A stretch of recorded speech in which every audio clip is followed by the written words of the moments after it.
નમસ્કાર મિત્રો, આ ચેનલ પર આપણે દરરોજ ઇવનિંગ રેડિયો ન્યૂઝ અને મહત્ત્વપૂર્ણ કરંટ અફેરમાંથી આપણે કીવર્ડ સમજીશું, જેના પર બીજા દિવસે જ્યારે આપણે ન્યૂઝપેપર વાંચીશું ત્યારે આ કીવર્ડ આપણે ફોકસ રાખવાનું રહેશે.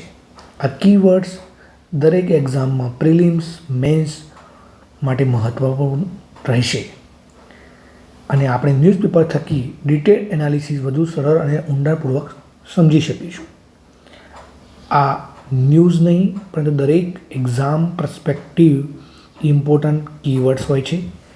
કીવર્ડ્સથી આપણે સરળથી જ્યારે ન્યૂઝપેપર વાંચીએ ત્યારે આપણું ફોકસ એ કીવર્ડથી ડિટેલ એનાલિસિસ આપણે કરી શકીશું. તો ચાલો,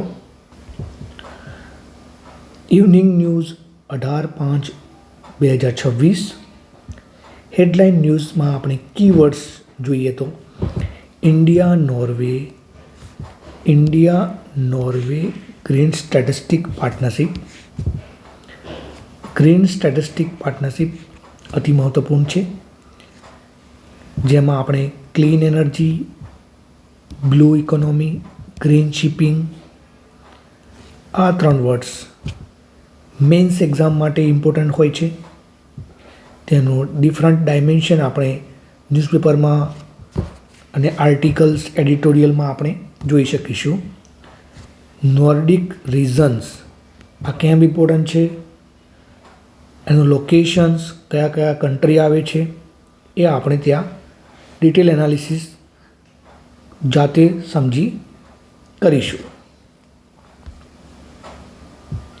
બીજો ટૉપિક ઇમ્પોર્ટન્ટ છે EFTA એગ્રીમેન્ટ ઇન્ડિયા સાથે આપણે EFTA શું છે, તેમાં કયા કયા કન્ટ્રીનો સમાવેશ થાય છે તે આપણે જોઈશું. પ્રિલિમ માટે ઇમ્પોર્ટન્ટ છે. થર્ડ છે royal order of the polar star. આપણે એ બહુ સિમ્પલ છે, બહુ યાદ રાખવાની જરૂર નથી. એક વખત આપણે ન્યૂઝપેપરમાં વાંચીશું આને એટલે યાદ રહી જ જશે. પછી છે ઇન્ડિયા ન્યુક્લિયર પાવર કેપેસિટી. ઇન્ડિયાનો લોંગ ટર્મ ગોલ 2047 8.8 ગીગાવોટથી 100 ગીગાવોટ એ કન્ટેન્ટ છે, અતિ મહત્ત્વપૂર્ણ કન્ટેન્ટ છે. આને હંમેશા માટે યાદ રાખવું પડશે. દરેક એક્ઝામમાં, પ્રિલિમમાં તો ઠીક છે, મેન્સ એક્ઝામમાં તમે યુઝ કરી શકો છો કે ઇન્ડિયાનું જે ગોલ છે ક્લાઇમેટ એનર્જીનો, સસ્ટેનેબલ ડેવલપમેન્ટ માટે, એન્વાયરમેન્ટ માટે, તો ઇન્ડિયાનું જે નોન રિન્યુએબલ એનર્જી સોર્સિસના જે ડિફરન્ટ ઇન્ડિયા દ્વારા જે ગોલ બનાવવામાં આવ્યા છે તે મેન્સ એક્ઝામ પર્સપેક્ટિવ આપણે તેનું એનાલિસિસ આર્ટિકલ એડિટોરિયલમાં આપણે વાંચીશું. સાથે ન્યૂઝપેપરમાં આ ગોલ આપણે થોડું ડિટેલ વાંચી લઈશું.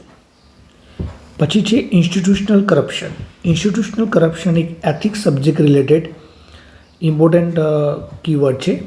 ઇન્સ્ટિટ્યુશનલ આ કેમ કરપ્શન થઈ રહ્યું છે, તેમાં ફેવરેટિઝમ હોય, પછી પોતાનો જે પાવરનો મિસયુઝ હોય, બરાબર. આ ડિફરન્ટ ડાયમેન્શન આપણે આના વિશે જોઈશું. એથિક્સ માટે ઇમ્પોર્ટન્ટ રહેશે એથિક્સ. પછી છે Ebola virus disease. Ebola virus દર વર્ષે આપણે ન્યૂઝમાં જોઈએ છીએ. ઇબોલા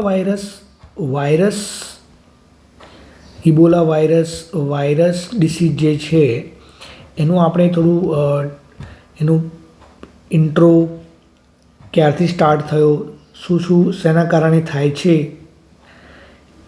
એ વિશે આપણે જાણીશું. અને આ કયા કયા દેશોમાં થઈ રહ્યો છે, પ્રભાવ કયા દેશોમાં સૌથી વધારે છે. હેલ્થ ઇમરજન્સી છે, જેમ આપણે કોરોના ડિસીઝ જે જોયો એમ એક ઇબોલા વાયરસ આપણે દર વર્ષે સાંભળીએ છીએ. તો આ ઇબોલા વાયરસ વિશે થોડું ડિટેલ એનાલિસિસ પર્સપેક્ટિવ તો છે.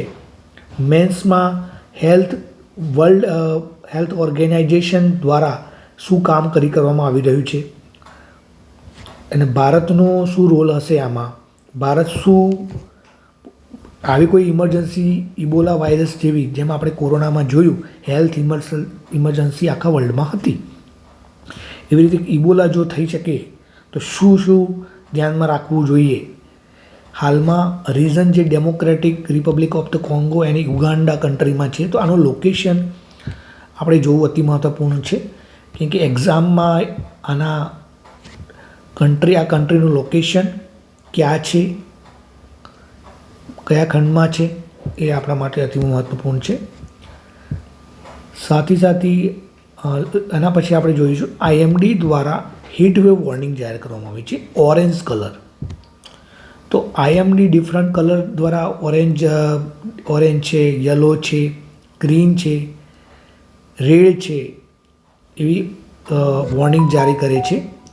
તો આ જે વોર્નિંગ શેના માટે જાહેર કરે છે, એનો શું રોલ છે એ આપણે સમજવો જરૂરી છે, જે આ ન્યૂઝપેપરમાં આપણે એનાલિસિસ કરીશું. આમ ઉપરોક્ત આજના 18 ઇવનિંગના ન્યૂઝમાંથી કીવર્ડ જે અતિ મહત્ત્વપૂર્ણ રહ્યા છે, જે આપણે 19 તારીખના ન્યૂઝપેપરમાં સૌથી વધારે ફોકસ આ કીવર્ડ દ્વારા ડિટેલમાં સમજીશું. ધન્યવાદ.